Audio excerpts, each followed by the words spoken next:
اللہ پر یقین۔ سورہ یوسف ہمیں سکھاتی ہے کہ ہر بچھڑا ہوا مل سکتا ہے، ہر دعا قبول ہو سکتی ہے اور ہر منزل پائی جا سکتی ہے، بس تم اللہ پر یقین رکھو۔ یقین، بھروسہ اور صبر تمہاری زندگی میں معجزے کرنے کی طاقت رکھتے ہیں۔ وہ نصیب جس کو اللہ نے خود لکھا ہے، اس سے زیادہ اختیار اللہ نے تمہاری دعا کو دیا ہے کہ دعا تمہارے نصیب کا لکھا بھی بدل سکتی ہے۔ یہ جو آنسو ہے نا، یہ صرف خالق کائنات کے لیے ہونے چاہیے، کیونکہ مخلوق تو ان آنسوؤں کا مذاق بنا دیتی ہے۔ ممکن ہے یہ انتظار دراصل تمہارے یقین کا امتحان ہو۔ تم جو مانگتے ہو دعاؤں میں، وہی تمہارے صبر کا انعام ہو۔ راضی رہا کرو اللہ کی رضا میں۔ تم سے بھی بہت مجبور لوگ ہیں اس جہاں میں۔ ہو سکتا ہے اللہ تمہاری محبت اور تڑپ سے مانگی ہوئی دعائیں بہت پسند کرتا ہو، اور جلد ہی وہ ان دعاؤں پر کن کہہ کر تمہیں حیران کر دے۔ جب کچھ ہوتا ہوا نظر نہیں آتا، دراصل اسی وقت سب کچھ ہو رہا ہوتا ہے، کیونکہ اللہ راستہ نکالتا نہیں، بناتا ہے۔ تمہاری لاکھ برائیوں کو جانتے ہوئے بھی تم سے بے انتہا محبت کرنے والا صرف میرا اللہ ہے۔ وہ تمہاری روتی ہوئی آنکھوں کو یوں ٹھنڈا کر دے گا جیسے اس نے یعقوب علیہ السلام کی آنکھوں کو ٹھنڈا کر دیا تھا۔ وہ تم تک ہر کھوئی ہوئی چیز کو بھی یوں واپس لے آئے گا جیسے وہ اندھے کنویں سے یوسف علیہ السلام کو نکال کر یعقوب علیہ السلام تک لے آیا تھا۔ کیا ہو سکتا ہے اور کیا نہیں، یہ سوچنا تمہارا کام نہیں۔ تمہارا کام بس دعا کرنا ہے، پھر دیکھو وہ ایسے معجزے لائے گا کہ تمہارے رونگٹے کھڑے ہو جائیں گے۔ سو تم بس وہ کرو جو تمہارا کام ہے، اللہ بھی وہی کر رہا ہے جو تمہارے لیے بہتر ہے۔ جب تم صبر کرو گے نا، تو راستے خود بخود تمہارا رب بنائے گا۔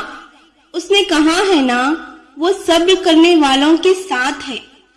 تو جب رب ساتھ ہے تو اس سے زیادہ خوشی اور حوصلے کی بات کیا ہو سکتی ہے؟ عرصہ پہلے جب ایک گناہگار کے دل پر ناممکن لگنے والی خواہش نے دستک دی، تو جانتے ہو اس نے خود سے کیا کہا تھا؟ اس نے کہا تھا کہ نصیب میں حاصل کرنا ہوا تو کوئی جدا نہیں کر سکتا، اور نہ ہوا تو دعا سے اللہ نصیب بدل دیتا ہے۔ اکثر سوچتی ہوں کہ جب کچھ نظر نہ آ رہا ہو تو ایک گنہگار کے لیے بھی خدا کا در اور اس کا سہارا کتنا واضح ہوتا ہے۔ دیری کے بعد بھی دعا دل سے نہیں جا رہی تو جان لو تمہاری پکار اللہ کے یہاں سنی جا چکی ہے۔ تہجد کی نماز اللہ نے بنائی ہے قبولیت کے لیے۔ اگر کوئی دعا تمہیں تہجد تک لے گئی ہے تو جان لو تمہاری دعاؤں کی قبولیت اب نزدیک ہے۔ اللہ دور کر دے گا وہ غم بھی جن کی شدت کا انتظار پوری دنیا میں صرف آپ کے دل کو ہے، جو ہاتھوں میں اتنی جان ڈال دیتا ہے کہ وہ دعا کے لیے اٹھ سکیں۔ وہ پھر ان اٹھنے والے ہاتھوں کی لاج بھی رکھ لیتا ہے، اور جب اللہ نوازنے پر آتا ہے نا تو تمہارے مخالف کو ہی تمہارے لیے وسیلہ بنا دیتا ہے۔ بس اللہ پر بھروسہ رکھو، وہ تمہارے لیے کافی ہو جائے گا۔ جب فیصلے عرش سے آتے ہیں نا تو فرش والوں کی تدبیریں ناکام ہو جاتی ہیں۔ جب کن فرمایا جاتا ہے تو ہر ناممکن نظر آنے والی دعائیں بھی معجزے میں بدل جاتی ہیں۔ جو تم دعاؤں میں مانگ رہے ہو وہ ابھی تک نہیں ملا تو سمجھ لو اللہ کو تمہارا مانگنا پسند آ رہا ہے۔ جب رات کے آخری پہر اللہ تمہیں خود چنتا ہے تہجد پڑھنے کے لیے، تو پھر سوچو وہ تمہیں خالی ہاتھ کیسے لوٹائے گا۔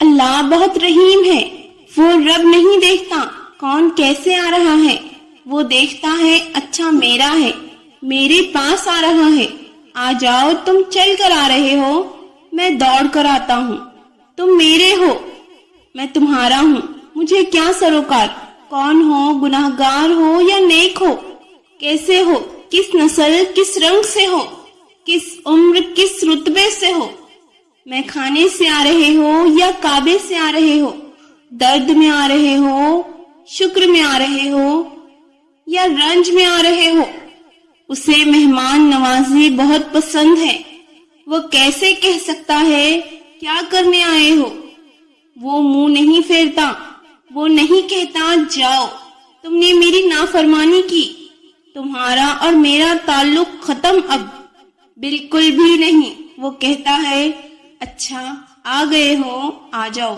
مانگو مجھ سے ایک بار سچے دل سے، جو مانگو گے دے دوں گا، ایک بار مانگو تو صحیح، ایک بار سچے دل سے میرے ہو کر تو دیکھو، یہ زمانہ تمہارا کر دوں گا۔ سبحان اللہ۔ جب ہم اللہ کی رضا میں راضی ہوتے ہیں نا، تب اللہ پوری کائنات کو ہمیں راضی کرنے میں لگا دیتا ہے۔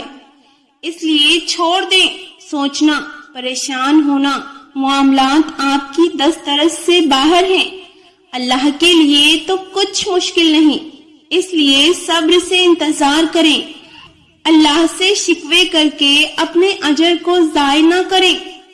جب اللہ کی رضا کے بغیر اس کائنات کا ایک پتا بھی نہیں ہل سکتا، تو پھر تمہارے دل کا بار بار اللہ سے رجوع کرنا، اس سے مانگنا بے وجہ کیسے ہو سکتا ہے؟ کیا تم کو لگتا ہے کہ مشکل حالات میں تمہارا کیا گیا صبر رائگا جائے گا؟ یاد رکھو، تمہاری کمزوری، تمہارا ٹوٹنا، تمہارا بکھرنا اور ٹوٹ کر رونے کے لمحات اللہ کے پاس محفوظ ہیں، اور ان کا بدلہ تمہیں بہت جلد ملے گا، اور کچھ بھی رائگا نہیں جائے گا۔ وہ جب جواب دے گا، تمہاری آنکھیں خوشی سے روئیں گی، تمہارے خواب تمہاری آنکھوں کے سامنے پورے ہو جائیں گے، اور تم اس کی رحمت اور توفیق پر حیران رہ جاؤ گے۔ اطمینان رکھو، اللہ کی رحمت کا سہارا نہ ہوتا تو ہم اپنی شرمندگیاں، ندامتیں، پچھتاوے، بے وقوفیاں، خطائیں اور دل ہارنے والے آنسو لے کر کہاں جاتے؟ اللہ ہمارے گناہوں کو معاف فرما دے گا۔